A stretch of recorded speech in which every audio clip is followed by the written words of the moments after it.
Okay, guys, so the next session is titled From Chapters to Change, Literature and Environmental Justice.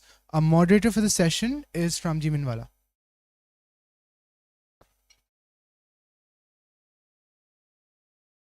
We have to turn them on. You press this button. It's pressed. Yeah, okay. Yes? Hi, good evening. Thank you for coming. It's my job to introduce the other panelists on this panel about environmental justice and climate change. To my left is Uzma Aslam Khan. Uzma is an award-winning author of 5 novels. Her latest, The Miraculous True History of Nomi Ali, was named one of the New York Times Best Historical Fictions of 2022 and won multiple awards, including the Massachusetts Book Award in 2023. If you haven't read it, I really urge you to read it. It's a beautiful novel. Her earlier works, such as Trespassing and Thinner Than Skin, have also received significant acclaim. Khan's writings, featured in numerous prestigious journals, often explore themes of refuge and the impact of racism, patriarchy, war, and colonialism on migrant and indigenous communities. To her left is, Tariq Alexander Qaiser. Tariq is an architect, environmentalist, filmmaker, and writer with 40 years of experience in architecture, specializing in designing schools and hospitals. Currently, he is actively engaged in film production and working on several books about the Indus Delta while managing his architectural practice. He has showcased his environmental films, photographs, and paintings in various exhibitions, including the Lahore Biennale. Tariq was featured in Time magazine for his efforts to preserve Karachi's island mangroves and presented his film, A Story of Survival, at COP27 in Egypt. And we're going to see a short film of Tariq's right when I'm done reading the bios. And to his left, now I have to find it, is Saba Pirzadeh. Saba is an associate professor of English at Lahore, at LUMS. Her research areas are environmental humanities and post-colonial studies, with a particular focus on literary representations of anthropocentric violence, climate crisis, petroculture, hydropolitics, and socio-ecological justice. Thank you. Tariq, were you seeing the film?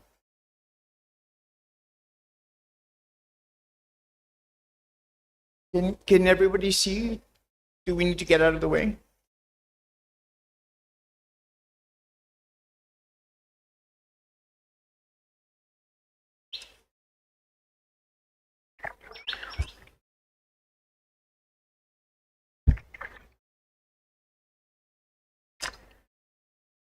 The inherent beauty of life, so often overshadowed by the act of living.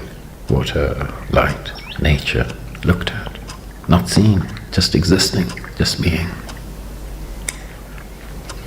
Anthropocene, just now, no words, no music, no images, just the scene, just Anthropocene, obscene, this end of Holocene.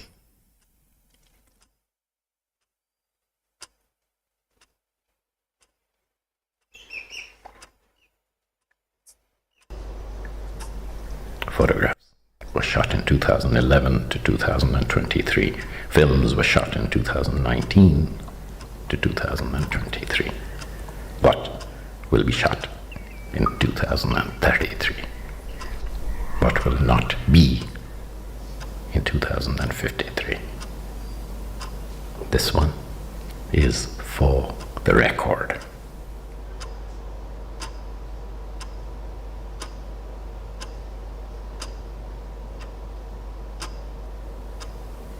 This is a love story. It is not only one of unrequited love, but also one of hope and joy. It is part of our story, about the shared and the joint existence between us and the natural world. It is a lament that speaks of the hard stamp our footfall has on this earth. It comments on the constructs and enterprises that damage so much. It is a love story, born of and embracing a desperately desired optimism.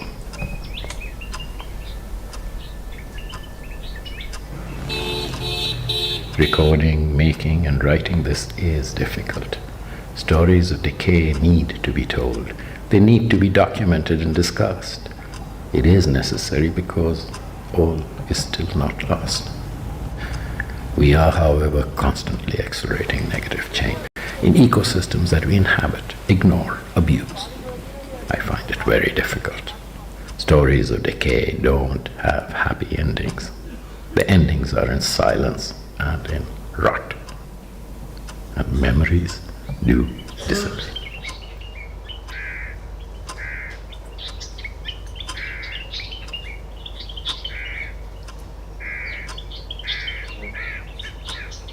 There is sadness in an intense love. The recipients of it cannot remain. Resigned, I am perhaps to remaining a receptacle, a sharer of memories, an anti-agent of premature demise. Before it's my turn to leave. To leave.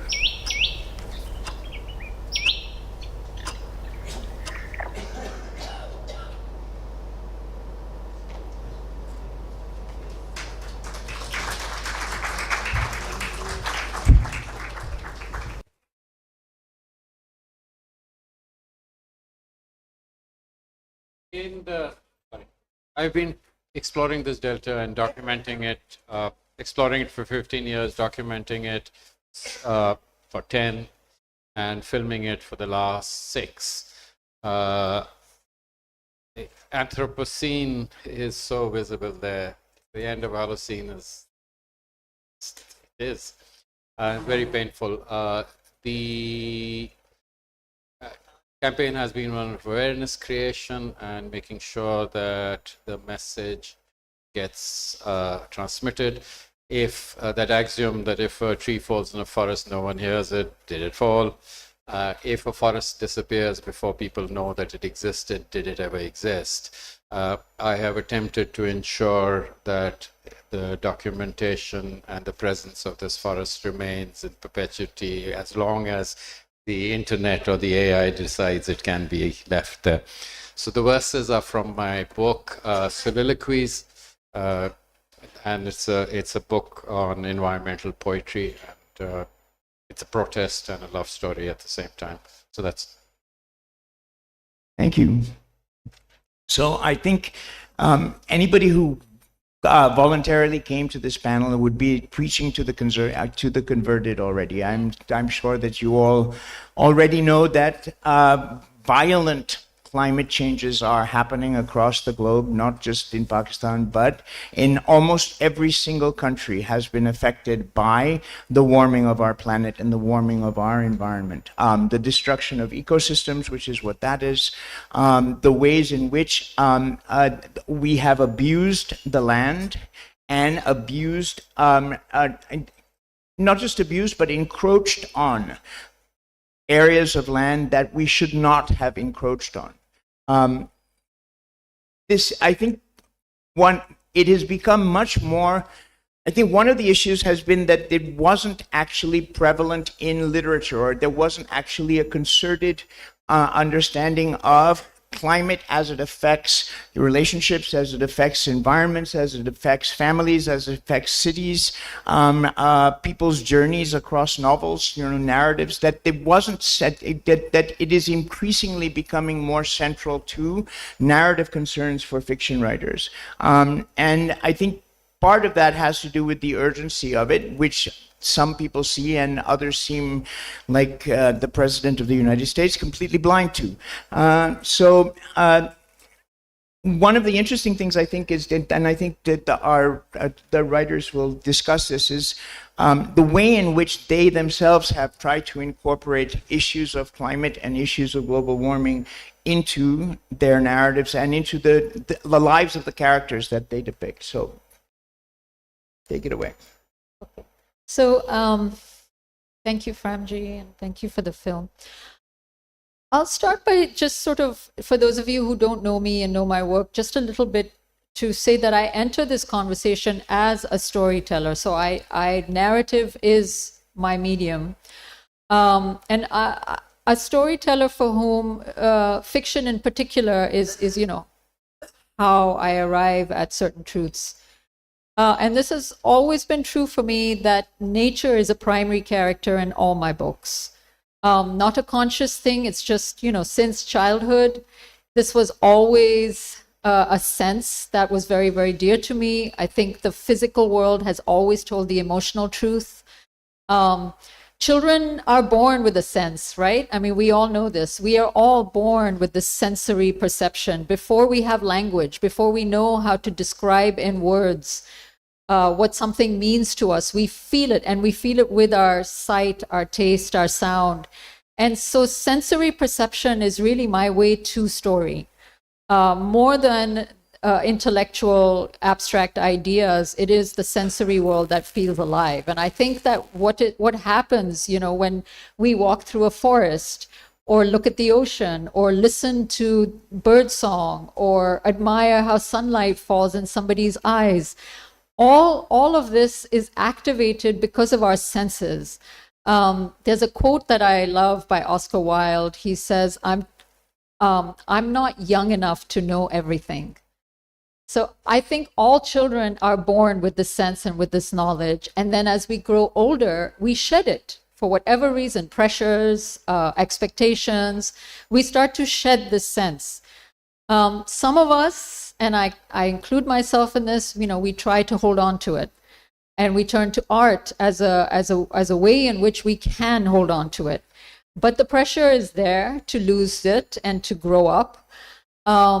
And so we start to kind of separate from it. But, going back to the child sense, we know that we are a part of nature. It's not a view. It's not something outside the window. It's not there. We don't other it. It's us. And that separation is non-existent. It's inside us. It's outside us. We are born in it, and we are it. So then the question becomes, what separates us? Where do these separations come from? And I think, we all talk about this now. It's capitalism, colonialism, patriarchy, all systems of oppression, casteism, classism. And all of these separations are forms of violence, all of them. Air pollution is a form of violence. Noise pollution is a form of violence. So we can't really talk about how we got here and why some of us are so committed to protecting, preserving, and recording what we had and what we still could have, without first recognizing that, we are still living in the fallout of colonialism, and then colonialism is still alive and well. We're seeing this. It's what the global South has been subjected to are systems that now are being perpetuated, including by the global South, right? So local leaders are doing within what was done from without, and this cycle continues. So we can talk more about that and how these cycles of harm continue, but I do want to come back to my books. What I want to read to you now is, are we reading yet, or would everybody like to speak first? Right? I'm not really sure what the format is. No, I think read and then we'll watch it. Sorry. Saba next. Yeah. Okay. After you're done. Okay. So I'm going to read to you a little bit from my most recent novel called The Miraculous True History of Nomi Ali. The book is set in the Andaman Islands before and during the Second World War. Some of you, I'm sure all of us know about Kalapani, but many of us, I wasn't born knowing exactly where it was. So this has been a long project of mine. It took 27 years to write this book because I couldn't find enough.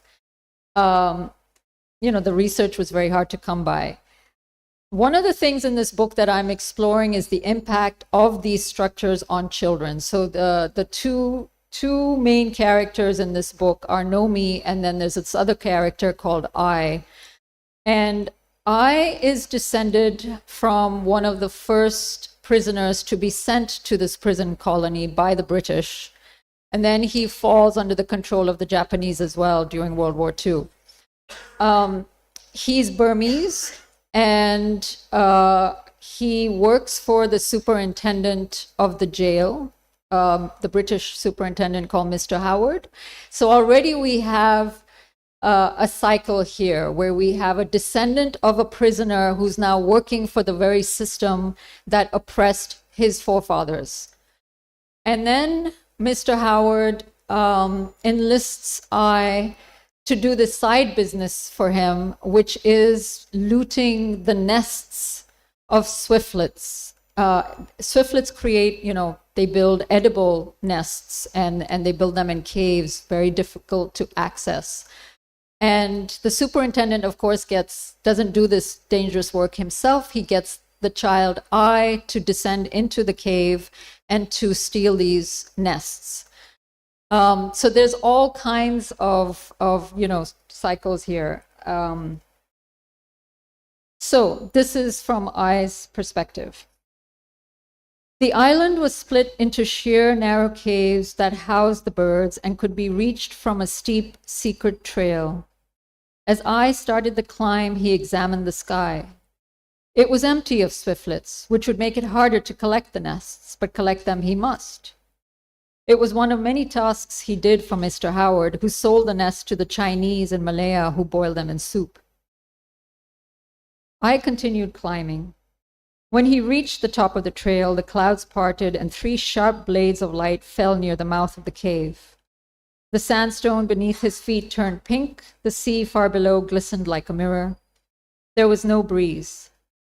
The cliffs were still slick from the storm, and he could hear a gentle stream in the chasm, but he was not afraid. It was here, at the edge of the abyss, that he had found a kind of ritual. The repetition of dates of a forgotten past, a past not taught at school.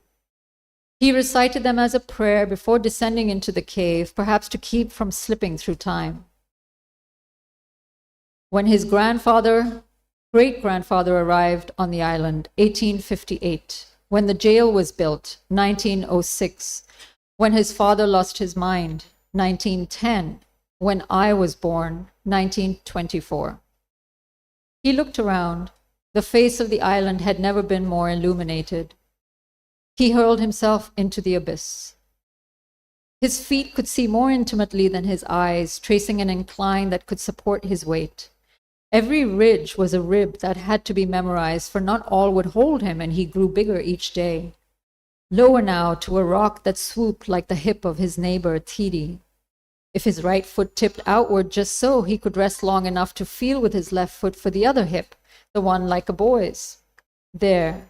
He grabbed the pigtails, the thick, curly roots of a tree that cast long shadows in his mind.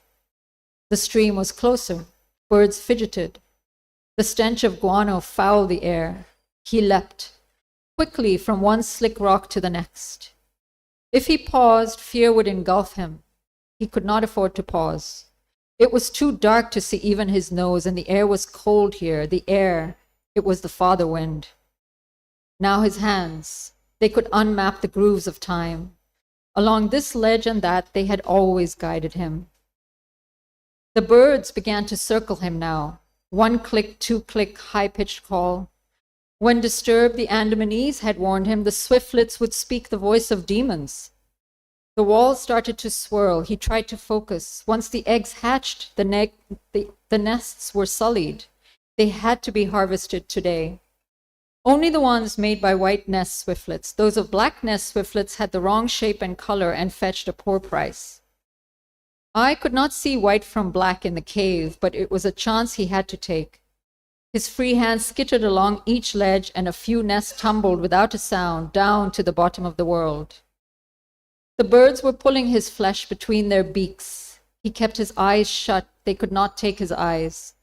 More nests slipped away, and more demons came as he filled the sack to his neck. He was coated in blood, guano, and feathers as he began the ascent back to the cave's mouth. Exiting the cave, he tossed the sack onto a smooth tree limb and spread his still, tremulous limbs on the now mostly dry sandstone. The light had softened to a tawny glow. There was a wind that was just so, a wind with no name. It was good to breathe. But as he snaked his way down the secret trail, A few swiftlets followed him, still invoking calamity and destruction. I'll stop here.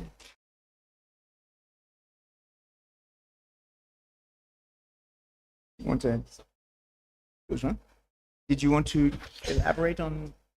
I think I'll let Saba speak, and then you can ask questions at the end, right? Yeah. You're on. You want me to just generally talk about Whatever. literature environment? I think what we heard right now with Uzma's work also, and I think Tariq's work maybe will also touch upon, especially in the film, is looking at the importance of place. And Uzma talked about the sensory aspect of space. I think Tariq also touches upon in terms of thinking about place as not an abstract idea. Place as an ecosystem is very important, because what's happened in the modern age is that we've separated ourselves from nature. These built infrastructures help distance ourselves from the environment, which is why we feel it is okay to use the environment, to exploit the environment, and to mistreat the environment. And eco-criticism or environmental discourse is very concerned with looking at the ways that we need to rectify or correct the ways that we approach the environment, because that justifies the continual abuse. And that in turn generates the problems that we find ourselves in, whether it's climate destabilization, global warming, acidification, pollution. So I think we should hear from Tariq's work, and then we could continue this discussion more.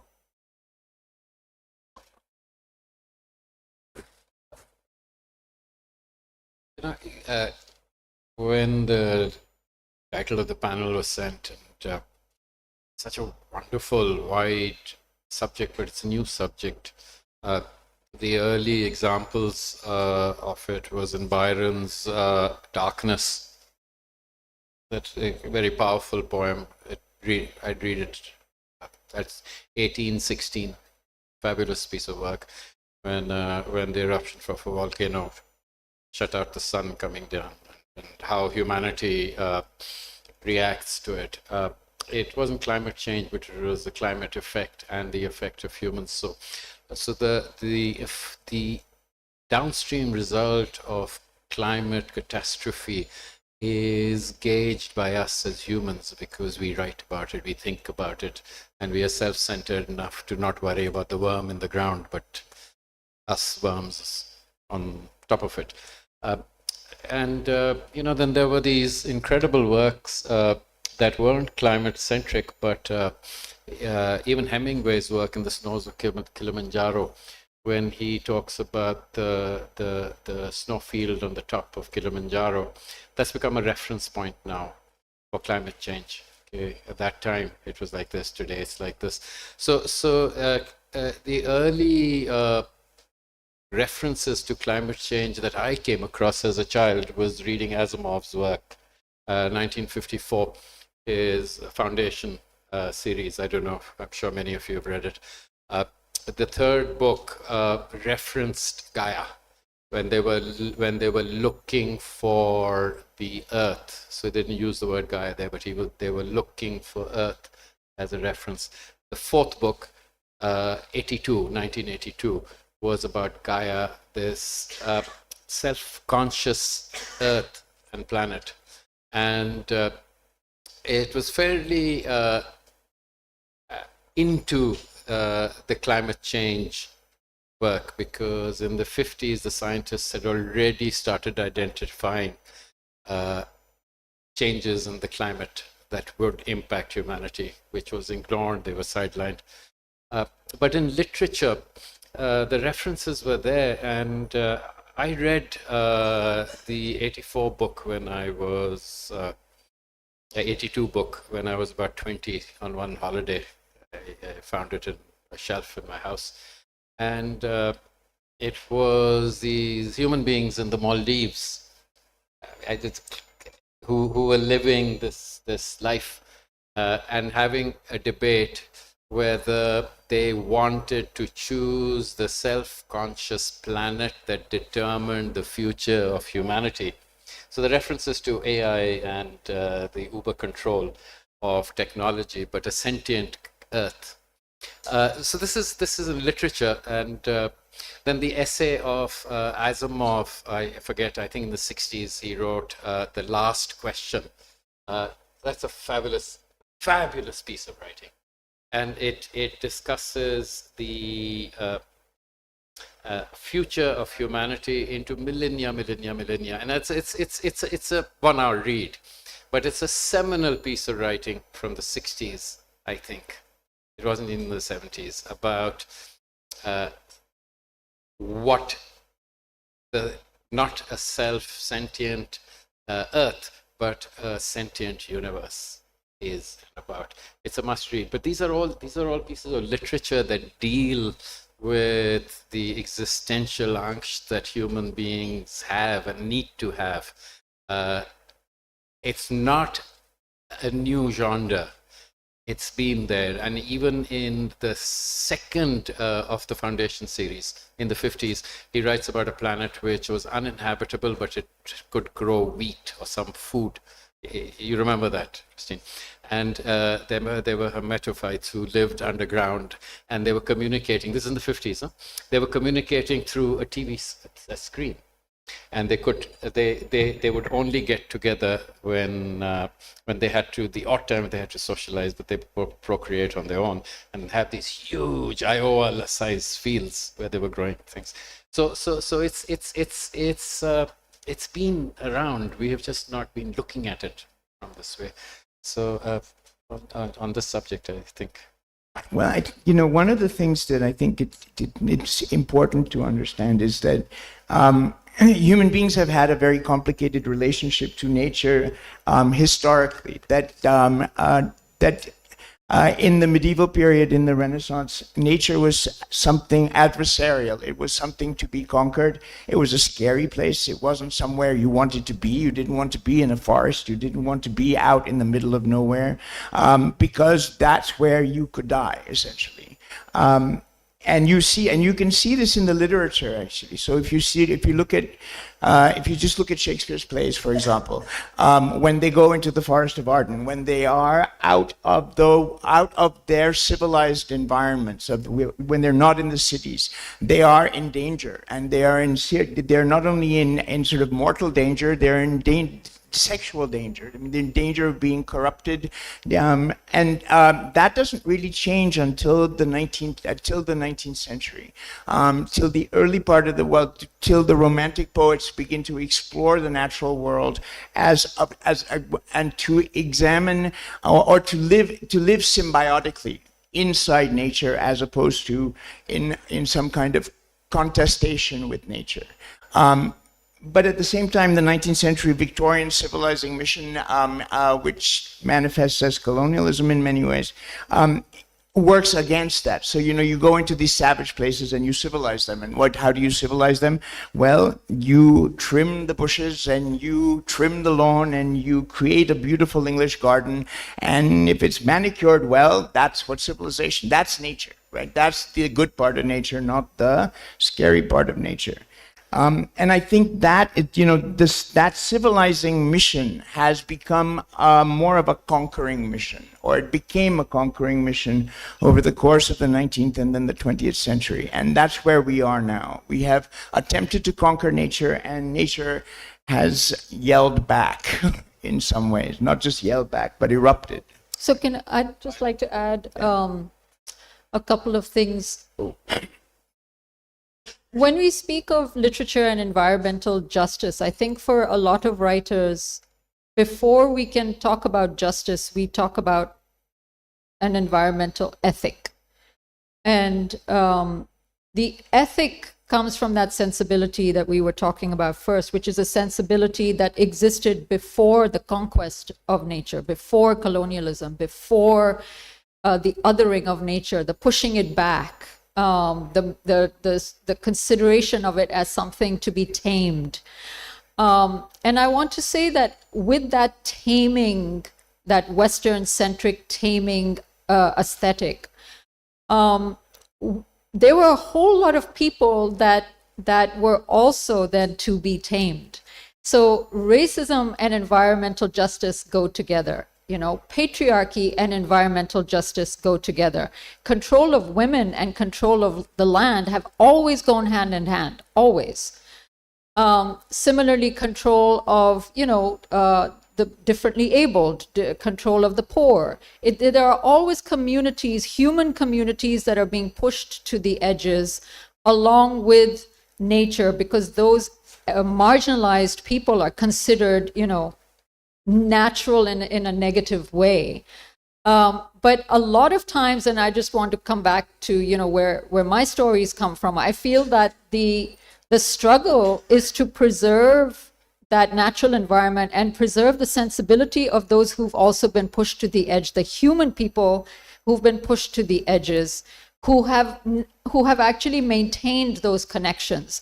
Even if there's been an attempt to sever those connections, oftentimes it is children, indigenous communities, the poor, the differently abled, women, who are holding on to that because there is just some intuition, something that is understood to be worth saving there, because they themselves have been pushed in that way.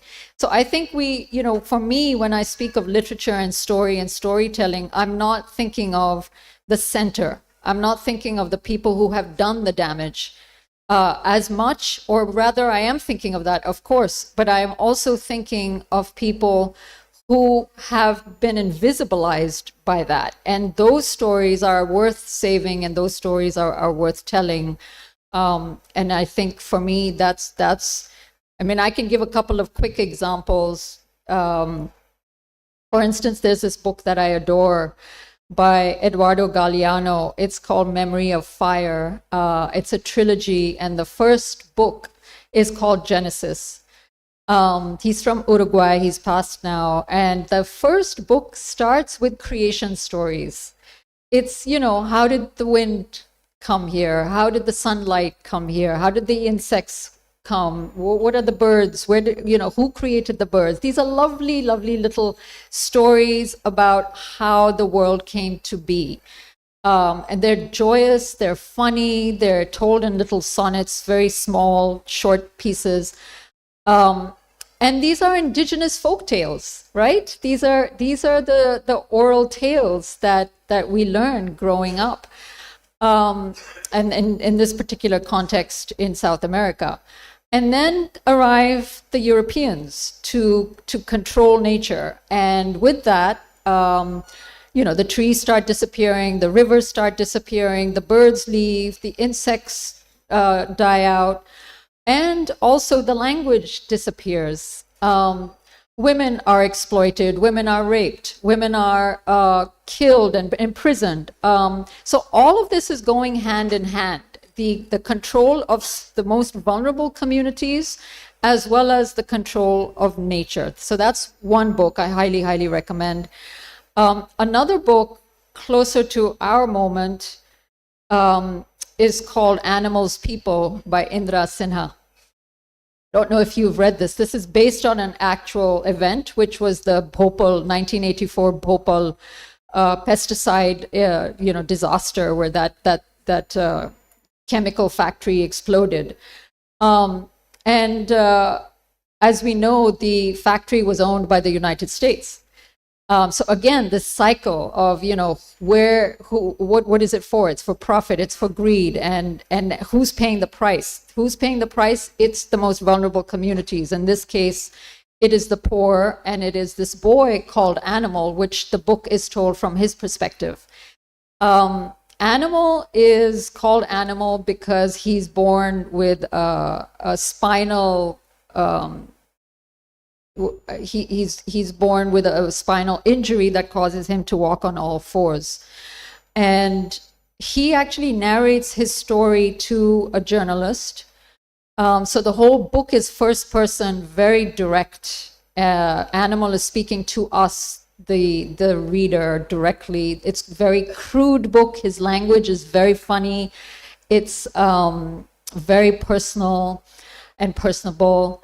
It's very intimate, and it's very confrontational. So he's daring the reader to not feel sorry for him. He's saying, I don't want to be pitied, but I want you to understand how we got here, right? And that's what the book really is. So when we speak of environment and literature, I think it starts with an ethic, and it starts with communities, human and non-human, that have been pushed to the edges and that are now reclaiming the right to tell the stories. Would you like to comment on that? Saba? I think just adding to the conversation, there's multiple other novels out there within the Pakistani context too, other than Uzma's work and Tariq's work, that also look at environmental issues. Mohsin Hamid's Moth Smoke gives a very good insight into the politics of class. And if you notice those sections on air conditioning and how the rich live within their bubble of, these curated environments, these controlled environments, and they preserve their bodily health. But those air conditioners that they use are energy intensive. They're wasting energy. They're also emitting fumes, which are creating more thermal imbalances in the larger environment, which the masses are exposed to.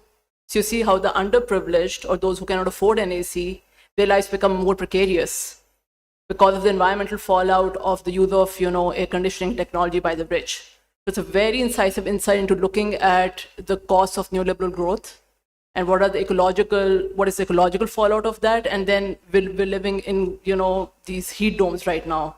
I don't have to talk about, we're all dealing with cataclysmic, heat rises that happen every year, and it's getting worse. And the use of air conditioning contributes to that also. So that's another way that we can think about technology, thermal imbalances, and climate destabilization also. Amitav Ghosh's Gun Island is something I would highly recommend in terms of thinking about the use of mythology and historical retelling, because he talks about this bookseller who traces this local legend about a merchant who defied this deity, and because of that he was punished. And the deity in that novel is supposed to analogize nature, and this merchant then represents the greedy side of humanity. So it becomes an analogy of how the drive for human greed, the drive for wealth acquisition, comes at the cost of the abuse of nature, but there's a backlash. And parallel to that is his documentation of the climate disasters that are unfolding on a planetary level. So I would highly recommend it. It's a very compelling read. It's a very thought-provoking read. And Osama Siddique's Snuffing Out the Moon, I think, has some very kind of key passages in terms of also thinking about the water crisis, because the last section of the novel looks at a dystopic new world order where the war is around water and water scarcity and access to resources. And that's something really important to think about, because we're living in this country where we're very highly water dependent, and we're the 5th most vulnerable country to climate change. So I think those are some of the novels that continue these conversations about justice and ethics and responsibility in a very poignant way. So I have a question for all three of you. So in a sense, my sense is that the weather in narrative literature or in poetry has more often been used as a metaphor or a reflection of the protagonist's inner state, or a relationship that may not be working, and that the weather somehow symbolizes that in narrative. But increasingly, the weather itself has become a literal thing as opposed to a metaphoric device in the writing, in the narrative. Do you feel a tension in your writing with that, or do you feel that you're still using the weather in those ways, or not using the weather in those ways? Who's going to take that question? You want to take it? I mean, I personally, were you going to answer? Go for it. Think this one through. This is not a quiz. I mean, it's not great. No, but I've never consciously thought about it. I would say that in my book, the Miraculous True History of Nomi Ali, the British superintendent, Mr. Howard, there's a scene with him. There's another scene between him and I, the character who I read earlier, where he is talking about the Romantic poets and how they used weather to sort of, it's supposed to just be a reflection of the human state of mind. And when I wrote that, I I was making fun of him. I don't know if that comes through in the book, but I was being a little bit satirical, is that, the weather only exists as a reflection of human emotion, but the weather exists independently of us, right? It will do what it does based on what we do to the climate. So I haven't, really felt that in my work I'm using the weather as a way to make any kind of point per se. So I wouldn't say that in terms of my own work. I do know, yeah, I'll leave it at that. I'll let Tariq go now.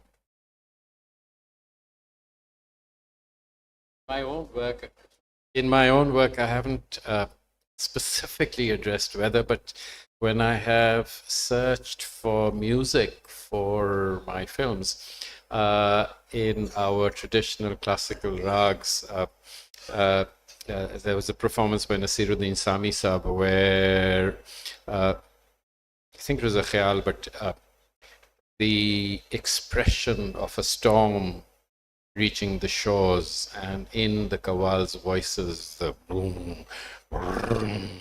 Oh, it was incredible. The thunder, the rain was illustrated by these voices, and the stress of and the fear of catastrophe was so poignant in that. So I found that more in music. In weather, I mean the poems about storms, Safader, we're familiar with them. But it's so the weather itself is not something that I can come up with right now. But related topics, yes, please. No, I'm just wondering how conscious you are of the ways in which you manipulate representations of climate. Very much so, because it's I'm going to read. May I read one piece that I've written in my book, and it's about the environment. It's not just the weather. It's about the climate. It's about the ecosystems. It's about the effect. The weather is a manifestation of the change of climate and the stress that we have put our Earth into. The changes of climate have been constant, and ice ages come, they go, the planets become warmer, they become cooler. Human beings, with our industrialization and our constructs of our mega engineering, have changed the Earth much faster than nature adjusts. And there's a reference in this book. I called it The Custodian. It's inspired by a verse from the surah, from the Quran, Surah Furqan, 2563. The servants of the Lord of mercy are those who walk gently on this earth. And so so custodian, will you be a custodian of this, or will you preside over its demise? What is writ as to how many years, or what is set, how long we survive? Will you not walk gently here, or will you turn from mercy? Who will protect this? Who will look after this? Is there a custodian amongst us? Is there a believer that sees this? Development by all means. Destruction without cognition. Progress by all means. Preservation. What does that really mean? And so the pain is holistic. It's not singular. It's not one. It's not elemental. It is the amalgamation of everything, and that is what nature is about. Right. I think we'd open it up. We have about 10 minutes. 2 questions. Mic, is there a mic? Do we need a mic?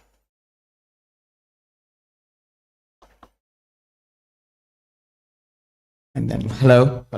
First of all, thank you so much to the panel It was a really inspiring talk, and I think it's one of the most relevant topics for our country and the world. And I hope to see you all in the main garden next year, most probably.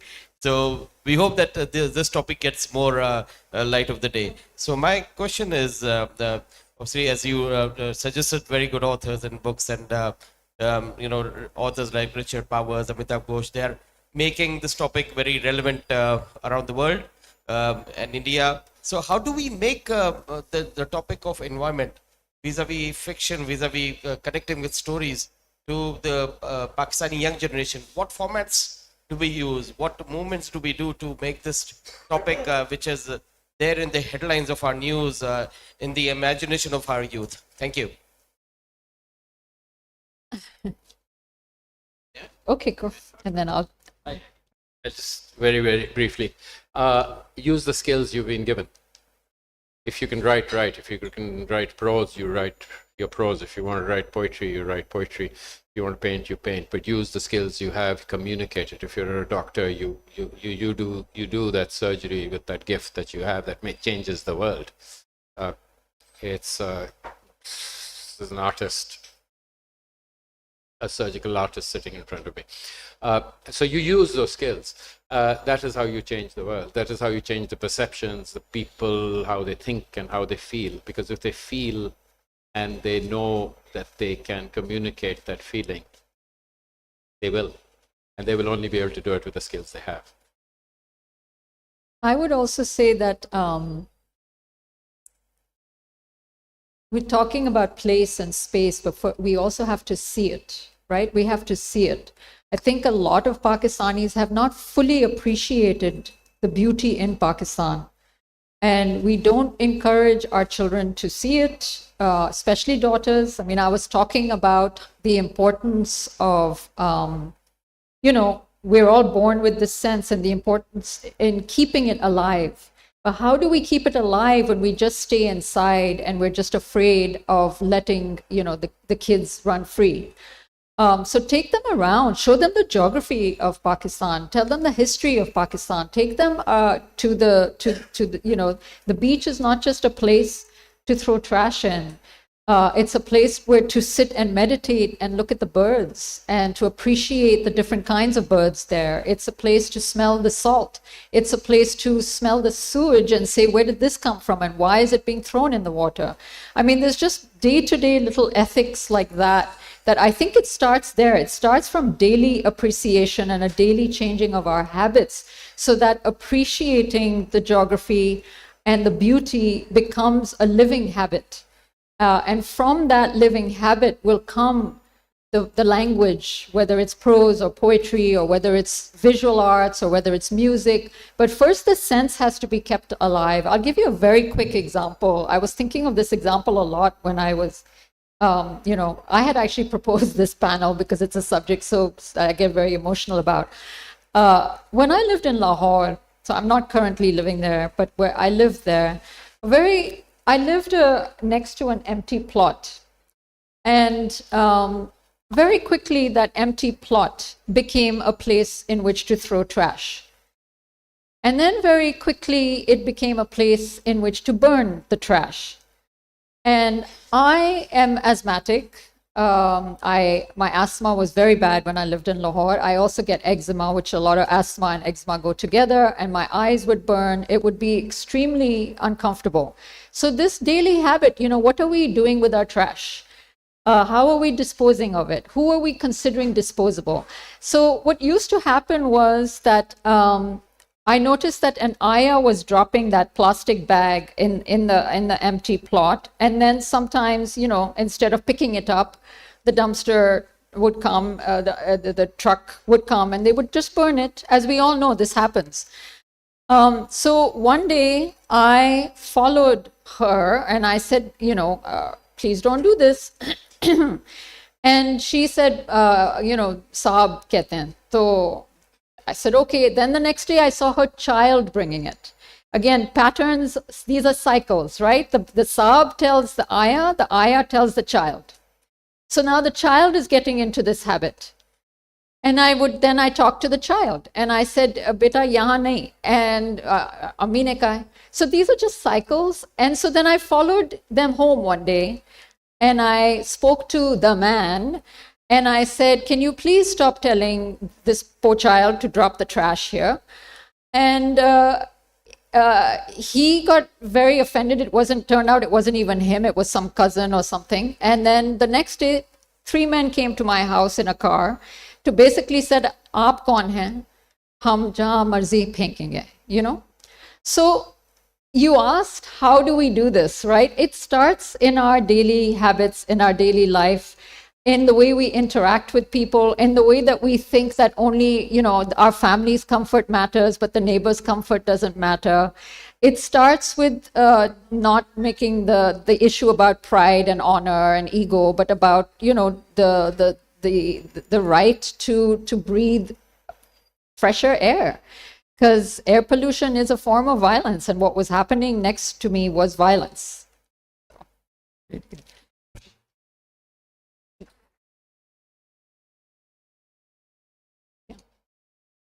Thank you very much. Very interesting. And I see that you have all alluded to and talked about authors who may have thought about climate problems, may have thought about the environment, not directly, but indirectly in their poetry or in their prose. But I think the matter has now become much more intense. It's become much more serious and much more at hand. And I think now it's the time where, rather than alluding to what can happen if there's a change, we should, you know, the writers should actually be writing about what's happening. And I think Tariq's work is very much in there, and I've known him all my life. So, I mean, this is the environmental change that has happened, which has convinced him to write about it. So similarly, you know, the floods in Pakistan, they are the stories from there as well. And when we talk about, and a lot of authors have been who pointed out, I think I remember one of the stories written by a friend who's no more, Asif Aslam, Samandar Ki Chori, and that was really something about environment that has happened. But one of the biggest champions, Arundhati Roy, has been writing and working, and you know, about. But I think it is time that the writers have to focus their narrative, their stories, which are built around environment and the climate change, rather than as a sort of a, you know, just a mention of it or feeling of it. But they will have to focus, because there's an urgency, there's a need. Does everybody understand how serious it is for this country? But I just wanted to, so the amount of heating baked into the environment in Pakistan has guaranteed that all of the Himalayan glaciers will melt. There is no question that they will melt in the next 30 to 40 years. They will be gone, which means that there will be no Indus tributaries, no Ganges, no Brahmaputra, no Pani. Literally no, and this is going to happen. This is not conjecture. That is how serious it is.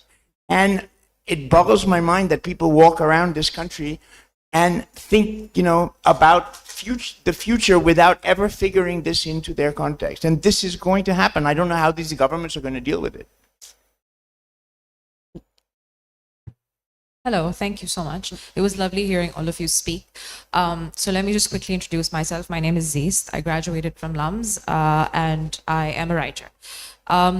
So now everything that I've studied and every time I've encountered weather and environment and all the things that I've read, it's kind of, it becomes part of the emotion. For instance, if I refer to old writing, Sonnet 18, Shakespeare, summer is basically a character and you feel the emotion, but you kind of don't understand environment and weather as a separate character. And given the urgency of now to include that and to create an awareness within our writing, to reach to the core of the people who are reading and say, okay, yes, this weather is invoking emotion. Yes, winter may be depressing. Yes, summer may be light. Spring will be happy. But also it's important to understand that this is a fleeting moment. and it will pass if you don't recognize its value. How do you as a writer do that? How do you as a writer differ from not just feeling the emotion of it, but also understanding that this self is a separate character in the story, if nothing else? Does that make sense? Am I being clear? Thank you. I guess. Yeah. Can I answer that? Very short. I want to read something quickly. Reflection is needed about this world we inhabit, about evolving balance created and disruptive discord generated. Imperative is introspection about nature's power, about its ability to correct and fragility of challenges by men. Veracity needs to be understood about perceptions seemingly absolute, about seeing the reality of light and the fact that it diffracts, refracts, and reflects, especially on us. So one addresses it with as much emotion and intellect as one can. And is it received well? People don't like to read poetry very much. You know, a few of us will, not most of us. Most of us won't. So does this become just a means of self-expression and consoling oneself that, yes, we are worried? It is real. It's real. We have to be worried about our grandchildren. I do not even want to consider our great-grandchildren. But how do we address this? So we do this with what we can. This is how I do it. It's awareness.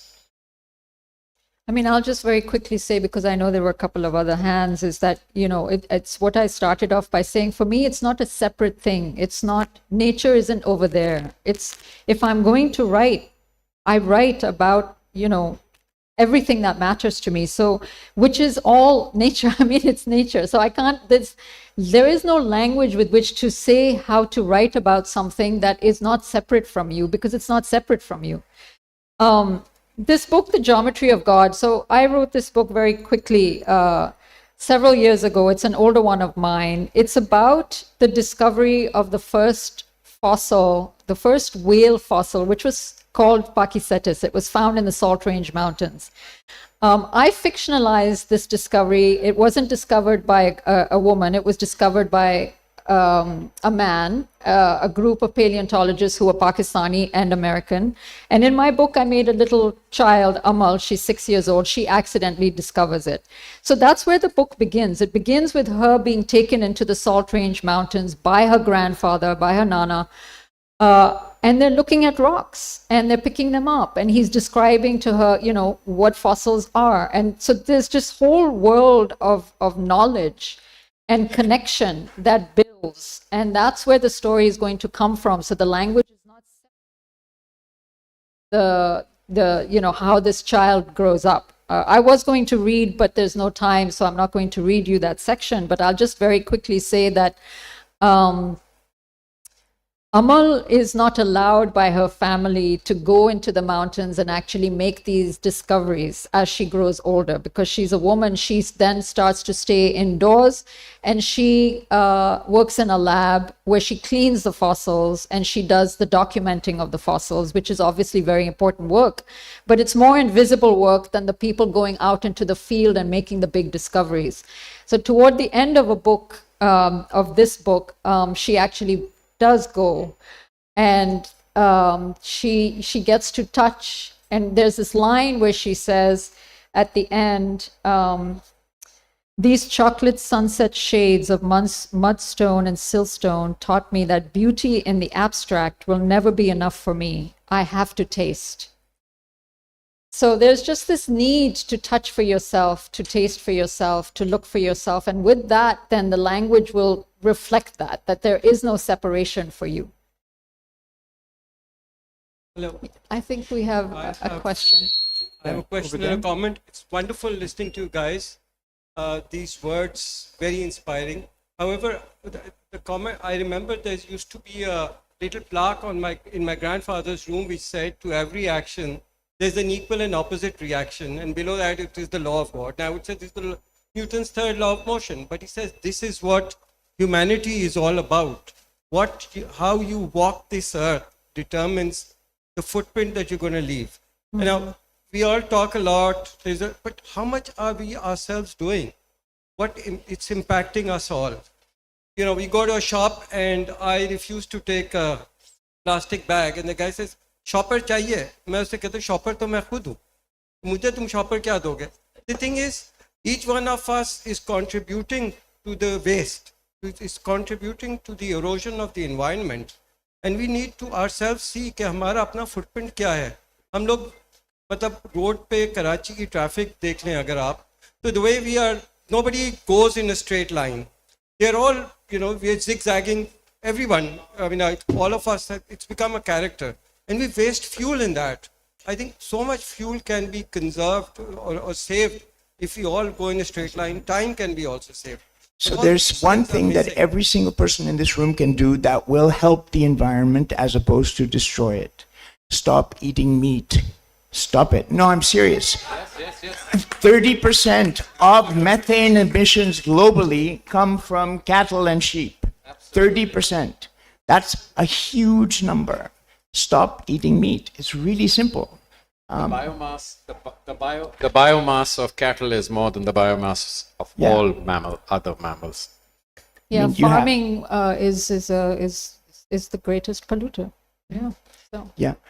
That's what I was just going to say. But, you know, the difference, I think, today from, say, 19th century representations of the natural world is that the 19th century representations, even the early 20th century, are more metaphorical in the way they're presented. So if you think about A Passage to India, which I'm assuming everybody in this room has read, right? That the description of the caves is really mundane and boring and not exotic, and specifically not exotic, so that the thing that Adela, what was her Quested, does, I mean, she imagines this fantastic rape scenario that happens in the cave, which never really happened, and she can only do that because Foster has actually has in fact deadened the caves. But at the end of the novel, nature comes alive, right? So when Aziz and Fielding, you know, try to be friends, the rocks didn't want it, right? The animals didn't want it, the rocks didn't want it, the terrain didn't want it, the land didn't want it. It said, no, not then, no, not yet, no, not there, right? So in a sense, the metaphor he's using of nature is very much to define relationships, not to actually talk about nature itself. I think the language today, which is why I was asking the question about the metaphoric, like how you think of it, I think is much more literal in the way that the narratives use climate today and weather today. And I think that has been the big shift. And so you can't simply read it as a metaphorical reflection of Deer's madness because he's out in the heath and there's a storm going on, right? And if I could just add to that, weather, climate, environment were knowable till the longest time. We knew them, they followed a pattern, we knew how to control nature. We're past that point now.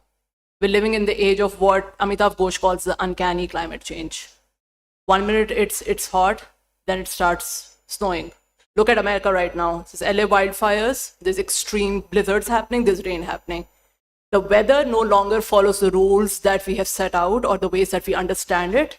We also need to be humble in realizing we can't know or master or tame nature anymore. We need to unlearn. So on a very philosophical term, when we keep talking about we're going to give nature meaning, nature already has meaning. Yeah. It's a sense of humility where we need to decenter ourselves, sit amongst the environment, and realize you're a part of it, you're not apart from it. And the scary part is it's finite. So if you look at any kind of indigenous wisdom that comes from Native American people or any other kind of indigenous people, they learn from nature, they read nature, they don't impose meaning on it. And that's why they've survived, and which is why, sadly, we as urban dwellers are perishing faster. So I would just like to add that. Mine? Am I vegetarian? I am a vegetarian. Yes, really, I actually am. I haven't eaten red meat. I haven't eaten red meat in 30 There's been a years. hand up, and I think we should eat let chicken very the rarely, person but who wants sometimes to I eat ask, chicken. just ask your question. Yeah, I haven't eaten beef or mutton or any of that for a long time. Yeah. Oh, we have to exit? No, but she said, yes. Yeah.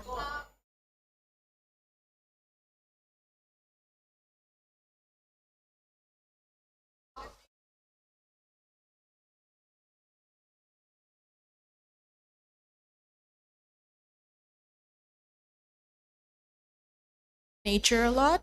It is, you're right, it is very, very hard to navigate solitude with nature and do research. So I was wondering if how does one navigate that, especially in Pakistan where you can't be alone in nature as a Excellent woman. question. So really Yeah. wanted to ask that. Thank you so much.